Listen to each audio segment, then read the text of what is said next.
आज मनुष्य अपने जीवन का और समय का मूल्य नहीं समझ पाता। फिर तो आपको उस वनवासी की तरह बहुत पछताओगे। इसी बात को लेकर एक दृष्टांत याद आ रहा है, ध्यान से सुने और समझें। जय सिया राम। एक दिन एक राजा वन में भ्रमण करने के लिए गए और वो रास्ता भूल गए। राजा भटकता हुआ एक वनवासी की झोपड़ी के पास पहुंचा। वनवासी ने राजा का बहुत स्वागत किया। उसके पास जो भी रूखा सूखा था राजा के सामने उसने लाके रख दिया। राजा उसके आचरण को देखकर बहुत ही खुश हुआ। राजा ने उस वनवासी से कहा, मैं तुम्हें जीवन बिताने के लिए एक चंदन का बाग तुम्हें देता हूँ।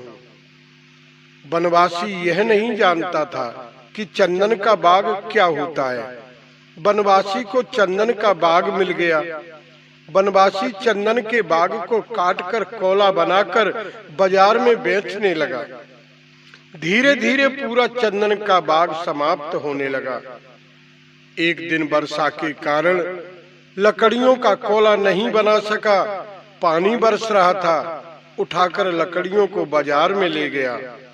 लोगों ने चंदन की लकड़ी को देखकर उसको काफी धन दिया और कहा, ये चंदन की लकड़ी आपके पास और हो तो लेकर आना, मैं तुम्हें बहुत मूल्य दूंगा। वनवासी ऐसा देखकर चकित रह गया।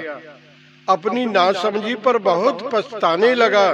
मैंने चंदन की लकड़ी का कुछ मूल्य नहीं समझा, काटकर कोला बनाकर कौड़ी के दाम बेच दिया। आज मनुष्य भी इसी तरह अपने जीवन का मूल्य नहीं समझ पाता।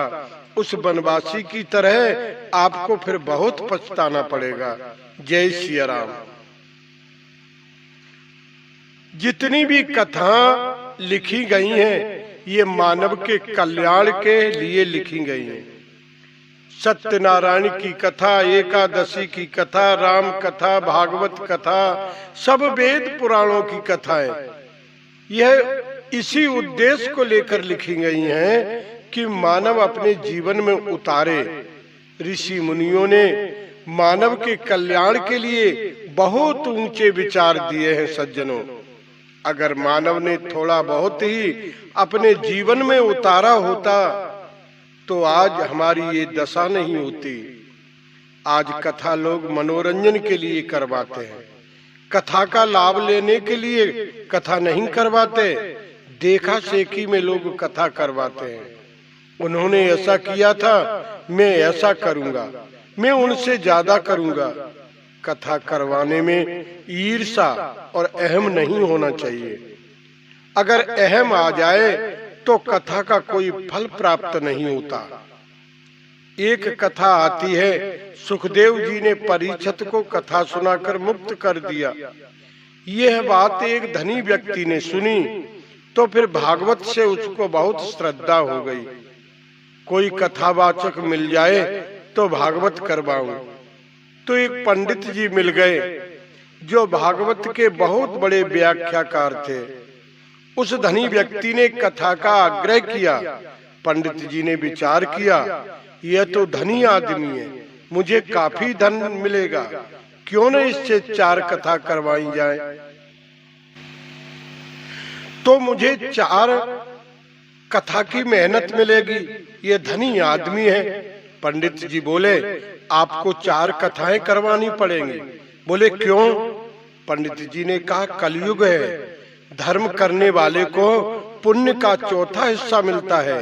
1 रुपए का पुण्य करोगे तो आपको 25 पैसा मिलेगा। अब कलयुग है, 4 बार कथा करा दोगे तो आपको पूरी भागवत का फल आपको मिल जाएगा। पंडित जी को 4 बार कथा की सलाह देने का कारण था, 4 बार कथा कराएगा तो 4 बार मुझे मेहनत मिलेगी। उस धनी व्यक्ति ने कहा, तो 4 बार कथा कह देना, क्या फर्क पड़ता है, कितना खर्चा आएगा? 1 बार भागवत कराने का कितना खर्चा आएगा? पंडित जी ने कहा, देखो 1 लाख रुपए तो मुझे चाहिए, 20-25 हजार में साजबाज हो जाएगा। अब रही बात भंडारे की, आपकी जैसी इच्छा हो, नहीं हो तो प्रसाद बांट देना। उसने कहा तो ठीक है, 4 भागवत कथा कह दो। पंडित जी को नारियल मिल गया। पंडित जी ने 4 बार भागवत की कथा सुनाई, लेकिन उसे फर्क कुछ नहीं पड़ा। उसके मन को शांति नहीं मिली और बेचैनी बढ़ गई। शरीर में कोई बदलाव नहीं हुआ। फिर वो एक संत के पास गया, प्रणाम किया और कहा, महाराज एक बात बताओ। बोले क्या? भागवत सुनने का लाभ पारीक्षत को कैसे मिल गया और मुझे क्यों नहीं मिला? पारीक्षत एक बार ही कथा सुनकर मुक्त हो गए और मैंने तो 4 भागवत कथा कराई हैं, फिर भी मुझे शांति क्यों नहीं मिली? इसका कारण क्या है? संत ने कारण बताया। 7 दिन में राजा पारीक्षत की मौत निश्चित थी। 7 दिन में उन्हें मर जाना है, इसलिए उन्होंने कथा बहुत ध्यान से सुनी है। जीवन 7 दिन का है। तो उसने कहा, पारीक्षत की मौत तो निश्चित थी, 7 दिन में होनी है, मेरी मृत्यु तो निश्चित नहीं है। संत ने कहा, यही तो तू भूल कर रहा है। बोले कैसी? पारीक्षत ने 7वां दिन मृत्यु का निश्चित समझा था। तुझे अभी इस बात का पता ही नहीं कि 8वां दिन बना ही नहीं। 7 दिन में ही सबको मर जाना है। क्या मैं भी 7 दिन में मर जाऊंगा? संत बोले, हाँ 7 ही दिन है, तुमको भी 7 दिन में ही मर जाना है।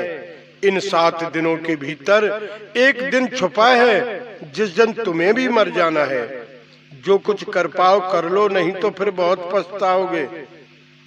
संत ने उसकी आंखें खोल दी सज्जनों, और भगवान के भजन में लग गया।